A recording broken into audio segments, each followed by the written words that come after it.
Ditetapkannya Ganjar Pranowo sebagai calon presiden oleh Partai PDI Perjuangan mengubah peta koalisi politik. Maka dinamika politik menjadi cair dan terjadilah sebuah komunikasi yang intens antar para partai. Tiba-tiba ini mengejutkan semua pihak karena dengan keputusan yang tepat Profesor Dr. Megawati menetapkan Ganjar Pranowo untuk menjadi calon presidennya PDIP. Di balik penetapan itu sangat menarik kalau kita melihat fenomena ini. Meminjam istilah Walter Benjamin, politik itu ada dua dimensi, dimensi ilahi dan dimensi manusiawi. Kalau Ganjar itu hanya tergantung pada dimensi duniawi, norma, popularitas, dan hanya sekedar dalam keputusan itu dimensi duniawi, maka Ganjar tidak ada apa-apanya.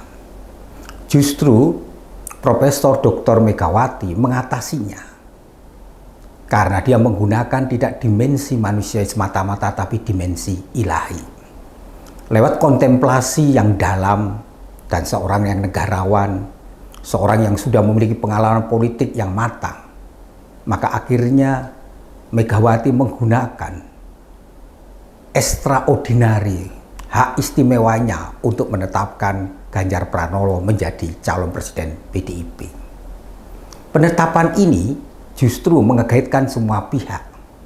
Karena apa? Karena disinilah kematangan seorang politikus.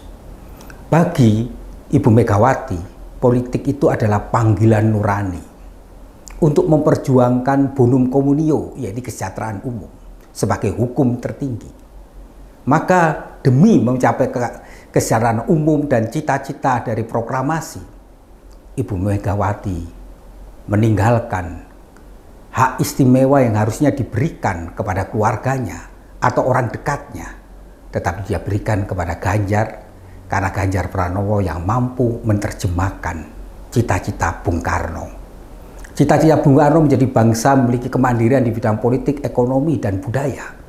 Bangsa yang memiliki martabat dan harga diri di dunia internasional. Bangsa yang mampu mengangkat martabat Indonesia.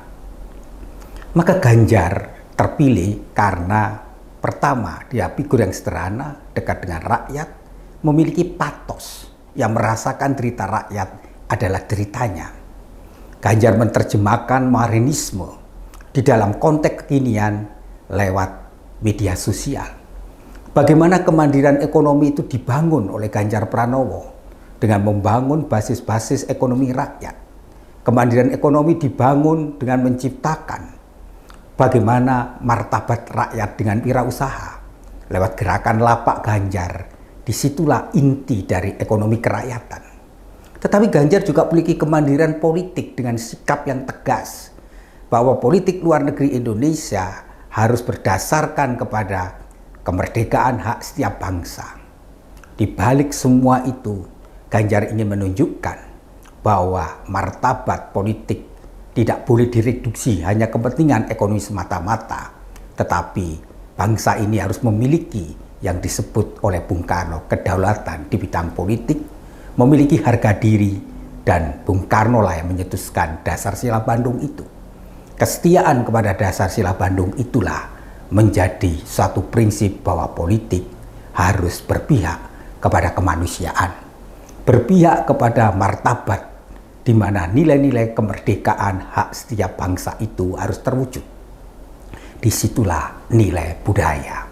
Kemudian dalam budaya juga nampak di mana Ganjar menampilkan ekspresi budaya.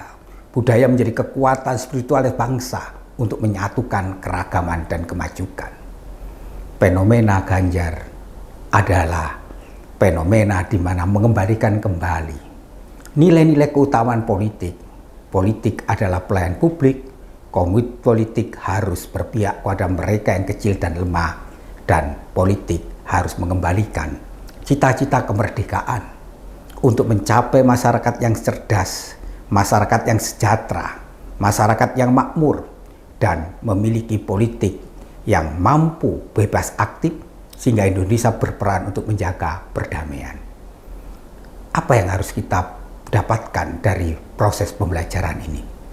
Politik bukan sekedar duduk saya mendapat apa, tetapi politik harusnya mengabdi kepada kepentingan publik. Dia adalah pelayan publik, maka berpolitik harusnya mampu mewujudkan kesejahteraan rakyat sebagai hukum tertinggi.